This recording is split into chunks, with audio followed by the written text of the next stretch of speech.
present the news, my name is Mwema Shanshima. Look at the stories making headlines. President Hakainde Hichilema has reaffirmed his administration's commitment to addressing barriers to economic growth, emphasizing the need to strengthen local content in the mining sector to ensure broader national benefits.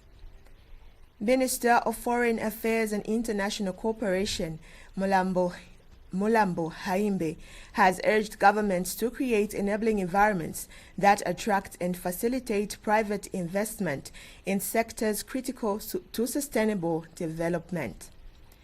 Members of Parliament have voted against a motion introduced by Mpika MP Francis Kapyanga, which sought to establish programs promoting mandatory annual health checkups for all Zambians. ZPL MTN Super League side in Changa Rangers Football Club has strengthened its squad with the signing of 4 new players, all joining as free agents ahead of the 2025-2026 season.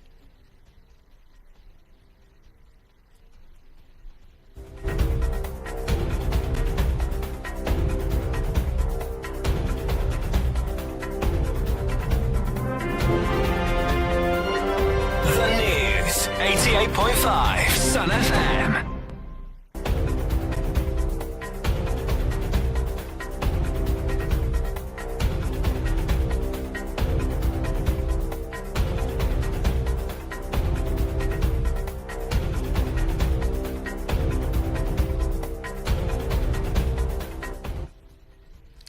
President Hakainde Hichilema has reaffirmed his administration's commitment to addressing barriers to economic growth, emphasizing the need to strengthen local content in the mining sector to ensure broader national benefits. Speaking at State House during a courtesy call by a delegation of mine house representatives led by World Bank country manager for Zambia, Akim Folk, President Hichilema stressed that the government is determined to find practical solutions that will unlock Zambia's full economic potential.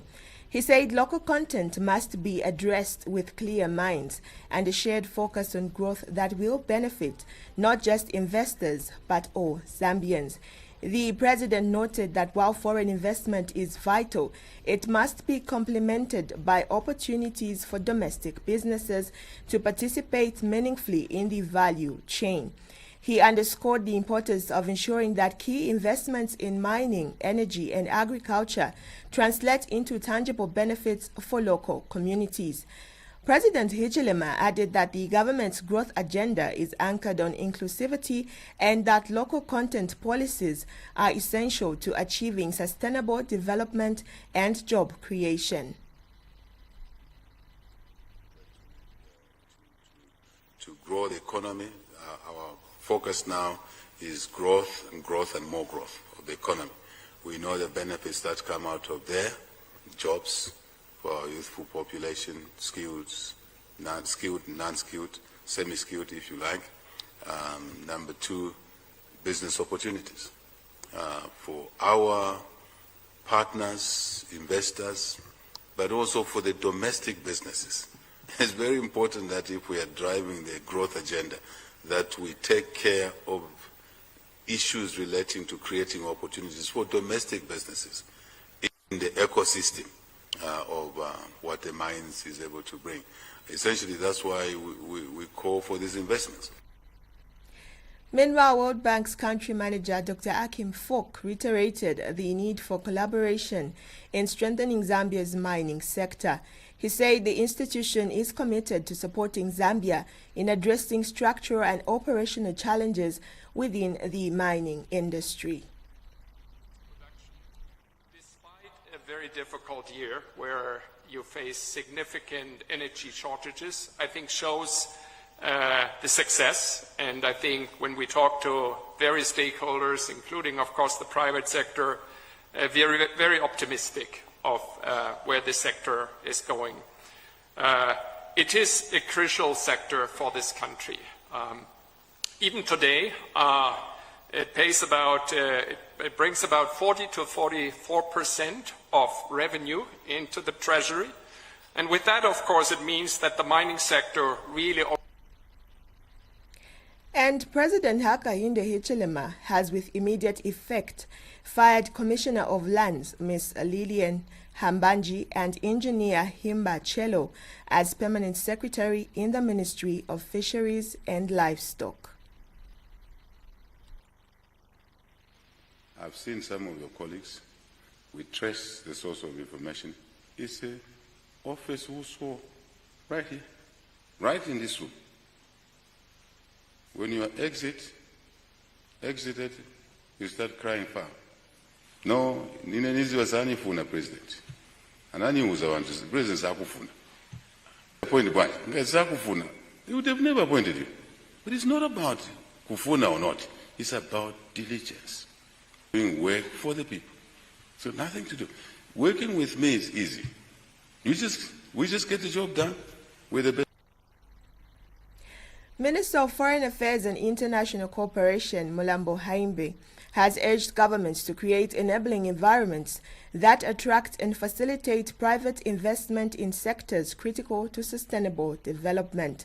Speaking during a private sector mobilization at the ongoing 4th International Conference on Financing for Development, FFD4, Mr. Haimbe emphasized that transformative progress, particularly in poverty eradication, health, education, and climate action requires more than public financing alone. He said to truly achieve poverty eradication, improve health and education systems, and address climate change, governments must forge stronger partnerships with the private sector. The minister highlighted that Zambia is committed to fostering a business-friendly climate that aligns with the national development priorities and investor interests, noting that the unlocking private sector resources is essential to bridging financing gaps and accelerating progress towards the Sustainable Development Goals, SDGs. Mr. Haimbe's remarks echoed a broader call at FFD4 for blended finance approaches and reforms that incentivize responsible investment across the global south. This was contained in a statement made available to the press by Naomi Mwemba, Zambia's first Secretary for Press in Paris, France.